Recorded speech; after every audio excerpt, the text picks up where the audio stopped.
ऐसे तो सदियों से महाशिवरात्रि का पर्व बड़े ही धूमधाम से शिव भक्त मनाते हैं, लेकिन इस बार यानी साल 2024 का महाशिवरात्रि अपने आप में कुछ और भी विशेष है। इस बार महाशिवरात्रि के पवित्र मौके पर शिव भक्त ज्ञानवापी परिसर के भीतर पूजन अर्चन कर रहे हैं और इसके लिए मंदिर परिसर की तरफ से विशेष तैयारियां की गई हैं। व्यास स्थान पर विग्रहों की भव्य तरीके से श्रृंगार किया गया है और लाखों की संख्या में श्रद्धालु वहां पर पहुंचकर आराधना कर रहे हैं, शिव भक्ति कर रहे हैं। और शिव की आराधना का ये पवित्र पर्व पर ऐसे ही नहीं मिला, सैकड़ों सालों का संघर्ष है इसके पीछे, जिसके बारे में हर सनातनी को पता होना चाहिए। तो आइए ज्ञानवापी मंदिर के संघर्ष की इसी कहानी को हम आप तक पहुंचाते हैं। तो इस पूरे मुद्दे को समझने से पहले इस लेआउट को आपको ध्यान से देखना चाहिए। ये है काशी का काशी विश्वनाथ मंदिर, जिसे अहिल्याबाई होलकर जी ने बनवाया था। लेकिन असली काशी विश्वनाथ मंदिर इस मंदिर के मात्र 45 मीटर की दूरी पर ज्ञानवापी के अंदर है, क्योंकि मंदिर को तोड़कर ये मस्जिद बनाया गया था। और ये सिलसिला शुरू हुआ था मोहम्मद गौरी के जनरल कुतुबुद्दीन ऐबक ने गौरी के आदेश पर कई मंदिर तोड़े थे और उन्हीं मंदिरों में से एक ज्ञानवापी मंदिर भी था। और ये मंदिर कोई आम शिव मंदिर नहीं है, 12 ज्योतिर्लिंगों में से एक है। जिसके बाद वहां के क्षेत्रीय निवासियों ने इस मंदिर को दोबारा खड़ा किया। पर 1490 में एक बार फिर से सिकंदर लोदी ने इस पर आक्रमण किया और इसे फिर से ध्वस्त कर दिया और मंदिर की जगह पर एक मस्जिद खड़ा कर दिया। लेकिन इस बार भी हिंदू शांत नहीं बैठे। 1585 में राजा टोडरमल ने फिर से वहां पर एक मंदिर खड़ा कर दिया। पर इस मंदिर के वापस बनने के मात्र 84 साल बाद ही 1669 में ज्ञानवापी मंदिर को औरंगजेब ने फिर से नष्ट कर दिया और वहां पर ज्ञानवापी मंदिर की जगह ज्ञानवापी मस्जिद खड़ा कर दिया। तो इस तरीके से इस मंदिर को 3 बार ध्वस्त किया गया। लेकिन इन सब के बावजूद वहां पर हिंदुओं द्वारा पूजा पाठ लगातार की जाती रही। यहाँ तक कि अहिल्याबाई होलकर जी ने जब 1780 में वर्तमान का काशी विश्वनाथ मंदिर बनवाया था, जो ओरिजिनल मंदिर से थोड़ी ही दूर है, इसके बावजूद साल 1991 तक ज्ञानवापी मस्जिद के भीतर व्यास स्थान पर हिंदुओं द्वारा पूजा की जाती रही। लेकिन 1992 में जब रामलला के मंदिर के स्थान पर बना हुआ बाबरी मस्जिद सनातनियों ने अपने हक के लिए गिराया, तो दंगे भड़क जाने की बात का हवाला देते हुए तत्कालीन सरकार में मुलायम सिंह यादव ने ज्ञानवापी परिसर के तहखाने में व्यास स्थान पर जहां पूजा पाठ होती थी उसे पूरी तरीके से बैन करा दिया। इसके बाद लंबे समय तक ज्ञानवापी के संघर्ष की आवाजें अक्सर उठती रही। 1984 में भारत के कोने कोने से आए 558 संतों ने मिलकर एक रेजोल्यूशन पास किया और उस पर मांग रखी थी कि हमें 3 हिंदू मंदिर वापस चाहिए। पहला काशी, दूसरा मथुरा और तीसरा राम मंदिर। अब इस मांग के ठीक 8 सालों बाद 18 सितंबर 1991 में पीवी नरसिम्हा राव के नेतृत्व में कांग्रेस सरकार द्वारा एक काफी कंट्रोवर्शियल एक्ट बना दिया गया, प्लेसेस ऑफ वर्शिप एक्ट, जिसके अनुसार 15 अगस्त 1947 के बाद से यानी आजादी के बाद से कोई भी रिलीजियस स्ट्रक्चर का रिलीजन नहीं बदला जाएगा। मतलब इस एक्ट का बेसिकली ये कहना था कि अगर आजादी से पहले यानी 1947 से पहले अगर कोई मस्जिद पहले मंदिर थी, बावजूद इसके इस एक्ट के आने से उस मस्जिद को वापस से मंदिर नहीं बनाया जा सकता। इस एक्ट के लागू होते ही हिंदू पक्ष को ये समझ आ गया था कि कांग्रेस सरकार उन्हें उनके काशी मंदिर को वापस लेने से रोक रही है। इसीलिए आप देखेंगे कि वर्शिप एक्ट के आए हुए 1 महीने भी नहीं हुआ था कि 15 अक्टूबर 1991 में काशी विश्वनाथ का केस पहली बार कोर्ट में पहुंचा, जिसे खुद भगवान शिव ने ही फाइल किया था। इस केस के डॉक्यूमेंट में अगर आप देखें तो भगवान स्वयंभू यानी भगवान शिव पहले कंटेंडर और दूसरी माँ गौरी और भगवान श्री गणेश और भगवान के बिहाफ पे उनके नेक्स्ट फ्रेंड इस केस को लड़ेंगे। इंडियन जुडिशरी में हिंदू रीति को जुरिस्टिक एंटिटी यानी ईश्वर को जागृत स्वरूप माना जाता है, इसलिए अगर कोई केस फाइल करना है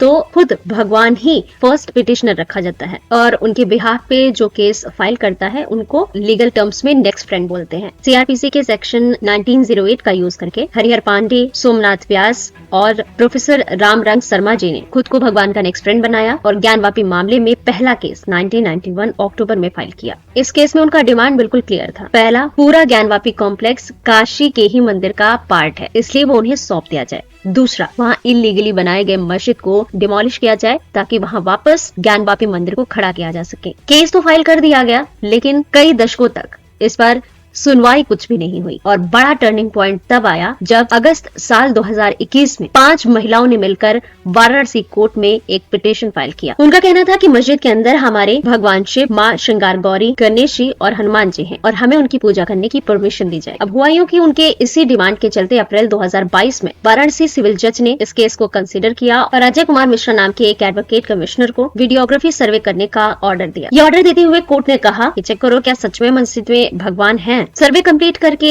इसे वापस वाराणसी कोर्ट में सबमिट किया गया और 23 मई 2022 को वाराणसी कोर्ट में वीडियोग्राफी सर्वे के जरिए पता चला कि ज्ञानवापी मस्जिद में हिंदू मंदिर का मलबा, हिंदू देवी देवताओं की मूर्तियां और मस्जिद के पिलर्स पर हिंदू देवी देवताओं की भगवानों की आइकॉनोग्राफी मौजूद है। और इनमें भी सबसे महत्वपूर्ण थे 2 सबूत। पहला, एक बड़ा पिलर जहां पर सिंदूर लगा था जिसको पिटिशनर्स ने मां श्रृंगार गौरी बताया, और दूसरा भगवान शिव का एक बड़ा शिवलिंग जो वजू खाने में था। तो इस क्लेम पर मुस्लिम पक्षधारों का कहना था कि ये एक शिवलिंग नहीं, एक फाउंटेन है, और यही दरअसल उनकी सबसे बड़ी गलती साबित हुई। क्योंकि इस मुद्दे पर एक डिबेट छिड़ गई तो सबसे पहले ये वर्डिक्ट दे दिया गया कि सबसे पहले वजू खाने में हाथ पैर धोना बंद किया जाए। दूसरी बात कि अब तक तो वीडियोग्राफी सर्वे किया जा रहा था, लेकिन कोर्ट ने ये जजमेंट दे दिया कि अब उस मस्जिद पर एक hard court evidence based scientific ASI survey conduct किया जाए, क्योंकि आमतौर पर वीडियोग्राफी सर्वे को उतना साइंटिफिक और क्रेडिबल नहीं माना जाता। और 92 डेज का एक एक्सटेंसिव ASI सर्वे वहां पर शुरू हो गया और 18 दिसंबर 2023 को ASI ने अपनी सर्वे रिपोर्ट वाराणसी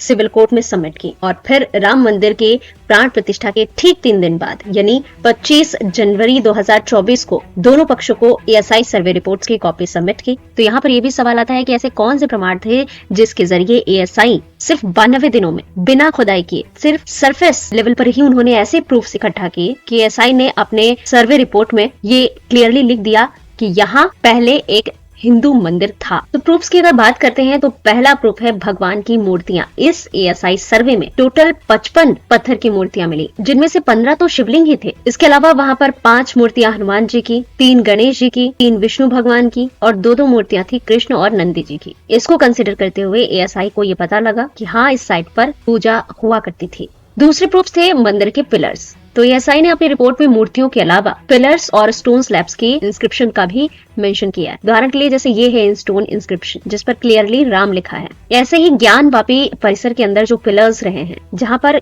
कुछ इस प्रकार की कमल के पुष्प सी कलाकृतियां बनी हुई हैं, त्रिशूल बने हैं। बल्कि इस समय जो ज्ञानवापी मस्जिद मौजूद है उसकी अगर आप बैक साइड पे देखेंगे तो उस दीवार पर बना ये आर्क अपने आप में इसके मंदिर होने की गवाही देती। इसमें उत्कीर्ण घंटियों की डिजाइन देखिए जो सिर्फ हिंदू धर्म होने की ही निशानी है। अब ये सारे वो प्रूफ्स हैं जो ASI ने अपनी रिपोर्ट में सौंपे थे। इसके अलावा कुछ और सबूतों की अगर हम बात करें तो भारत से लेकर विदेशों तक के ट्रैवलर्स ने भी भारत में अपने भ्रमण के दौरान काशी के इस मंदिर का जिक्र किया है। और एक सबूत तो खुद औरंगजेब का था। जो सबूत इनके बारे में हम चर्चा करेंगे। शुरुआत करते हैं स्कंद पुराण की जो 7th सेंचुरी में लिखी गई थी। स्कंद पुराण के अगर काशी खंड में आप देखें तो वहाँ पर क्लियरली ज्ञानवापी मंदिर के बारे में लिखा हुआ है, जिसके मुताबिक ये जगह भगवान विश्वेश्वर की स्थली है। इसमें लिखा हुआ है कि भगवान शिव ने खुद कहा है कि वो सारे शिवलिंग और ज्योतिर्लिंग में तो वास करते हैं, लेकिन मेरा काशी विश्वनाथ वाला शिवलिंग स्वरूप सबसे अलग है। अगर फॉरेन प्रूफ्स के बारे में बात करें तो ज्ञानवापी केस में सबसे ज्यादा प्रोमिनेंट ट्रेवलॉग है जेम्स प्रिंसेप का। देखिए, ट्रेवलॉग का बेसिक मतलब होता है कि अपना रिटन ब्लॉग जो पुराने जमाने के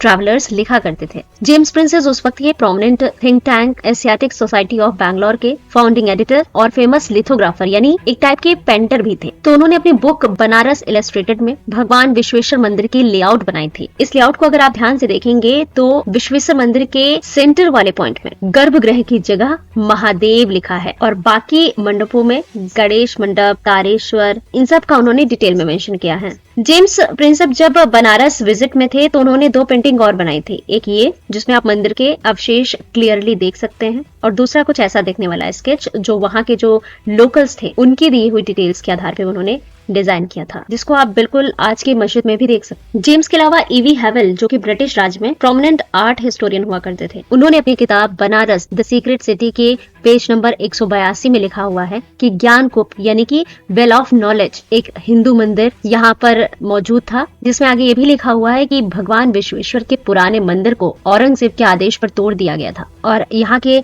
शिवलिंग को बचाने के लिए वहाँ के लोकल पंडितों ने शिवलिंग को ज्ञानवापी मंदिर के अंदर मौजूद एक कुएं में छुपा दिया था। जिसका हिंदू मस्जिद बनने के बाद भी पूजा किया करते हैं, और इसकी ईवी हवल ने अपने किताब में फोटो भी दी हुई है। और इन सब के अलावा जो सबसे रोचक प्रमाण है वो खुद औरंगजेब का है। औरंगजेब की बायोग्राफी मासिर ए आलमगीरी के पेज 66 में क्लियरली लिखा हुआ है कि काशी विश्वनाथ मंदिर को तोड़ने वाला मैं खुद हूँ। तो ये तमाम और वो प्रूफ्स हैं जो ठीक कर यही कहते हैं कि ये मंदिर है। तो ये कुछ और अहम सबूत थे। एएसआई ने जो अपनी रिपोर्ट में सबूत दिए हैं उसके बिहाफ पे 31 जनवरी 2024 को एक बड़ा फैसला कोर्ट की तरफ से आया कि वाराणसी डिस्ट्रिक्ट एडमिनिस्ट्रेशन मस्जिद के अंदर जहां पर 1991 तक पूजा होती थी वही मंदिर के अंदर उसी जगह पर 7 फरवरी 2024 तक पूजा करने का अरेंजमेंट करे। तो वाराणसी कोर्ट के इस निर्णय के बाद से वहां पर पूजा वापस शुरू हो गई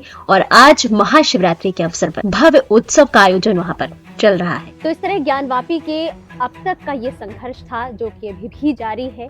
अभी भी पूरी तरीके से अपने हक, अपने अधिकार को मिलने में समय है, लेकिन उम्मीद करते हैं कि ये समय अब बहुत ज़्यादा दूर नहीं है जब हम वापस भगवान विश्वेश्वर के धाम को खड़ा करेंगे और उनका मिलकर पूजन अर्चन करेंगे और विश्व भर से हर हर महादेव की गूंज उठेगी। पर हिंदू आस्था के सिर्फ ज्ञानवापी या फिर अयोध्या के भगवान श्री राम का रामलला का मंदिर नहीं, मथुरा का केशव देव मंदिर ही नहीं, और भी तमाम ऐसे मंदिर हैं जिनको विध्वंस कर वहां पर मस्जिदें खड़ी कर दी गई। तकरीबन 11 ऐसे और मंदिर हैं जो अगर आज नहीं टूटते तो भारत सनातनी सभ्यता के साथ विश्व के एक अलग ही मुकाम पर होता। कौन है वो मंदिर और उन मंदिरों को तोड़कर अब क्या वहाँ पर ढांचा मौजूद है या कौन सी मस्जिदें मौजूद हैं, इसके बारे में अगर आप जानना चाहते हैं उसका लिंक हम वीडियो की डिस्क्रिप्शन में दे देंगे। साथ ही आई बटन पर आप क्लिक करके चेक कर सकते हैं। डिटेल में हमने आप तक जानकारी पहुँचाई।